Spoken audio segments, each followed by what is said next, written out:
एक डंडा सोया हुआ और एक डंडा तिरछा। तो यहाँ भी देखो एक डंडा खड़ा है, एक डंडा और एक डंडा तिरछा। तो जो वाला डंडा खड़ा है इसको कर्ण कहते हैं, लंब कहते हैं। क्या कहते हैं? लंब।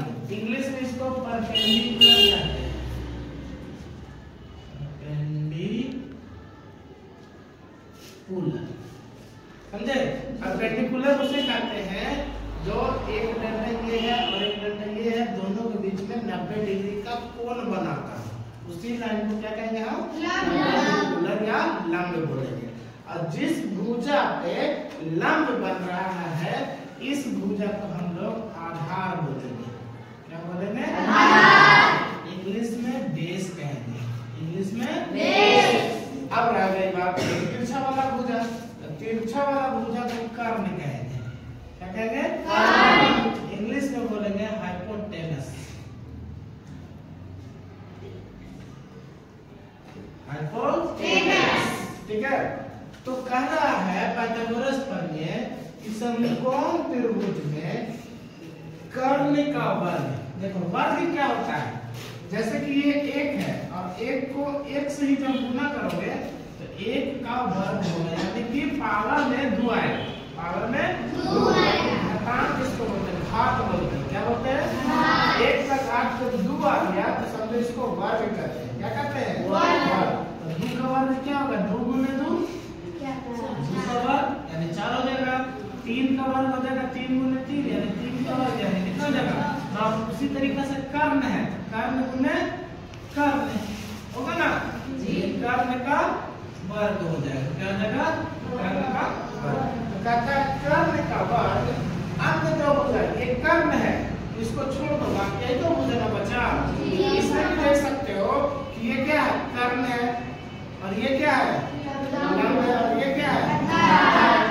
कर्ण का जो वर्ग होगा ये दोनों भुजा के वर्गों के योग के बराबर है। देखो कर्ण का वर्ग अन्य दो भुजाओं के वर्गों का योग के बराबर होता है। समझे? अगर मानते हैं कि कर्ण जो है आपका A है, क्या है? A, और ये लंब है B और आधार है C, तो क्या बन जाएगा यहाँ पे? क्या बनेगा? तो कर्ण का वर्ग यानी A का वर्ग, कर्ण का वर्ग यानी A का वर्ग बराबर होगा किसके? अन्य दो भुजा के वर्गों के योग, वर्गों के योग। इसका वर्ग और इसका वर्ग B का वर्ग प्लस C का वर्ग, यही होता है पाइथागोरस प्रमेय। क्या होता है? पाइथागोरस प्रमेय। आइए समझिए, अगर इस प्रमेय को फॉलो करेगा तो कोई भी त्रिभुज समकोण त्रिभुज कहलाएगा। समकोण त्रिभुज में एक कोण क्या होता है? 90 डिग्री। क्या होता है? 90 डिग्री। एक क्या है? तो कर्ण है। क्या है? कर्ण का वर्ग बराबर लंब का वर्ग प्लस आधार का वर्ग।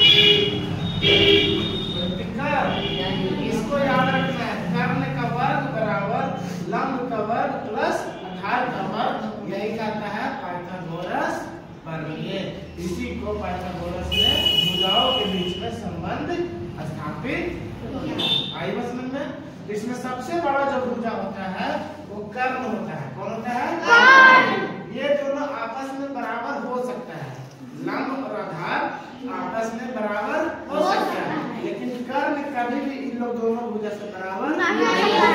यानी कर्ण जो होगा वो हमेशा ग्रेटर होगा आधार से, ठीक है, या फिर लंब से। लेकिन लंब और आधार जो होगा आपस में बड़ा भी हो सकता है, छोटा भी हो सकता है और बराबर भी हो सकता है। लंब आधार जो होगा वो बड़ा भी हो सकता है, छोटा भी हो सकता है, लेकिन कर्ण जो होगा वो हमेशा आधार और लंब से बड़ा होगा। शॉर्ट में तो बोले A जो होगा वो ग्रेटर देन होगा B और C से, लेकिन B और C में छोटा बड़ा या बराबर भी हो सकता है, ठीक है। तो उसी तरीके से मान के चलो कि ये दोनों आपस में क्या हो गया? बराबर हो गया।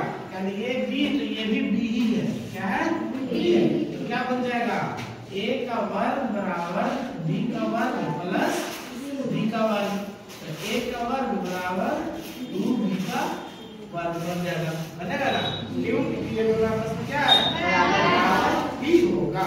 अब कर्ण हमेशा इन दोनों से क्या रहेगा बराबर रहेगा, इसलिए क्या नाम है इंग्लिश में हाइपोटेनस, क्या नाम है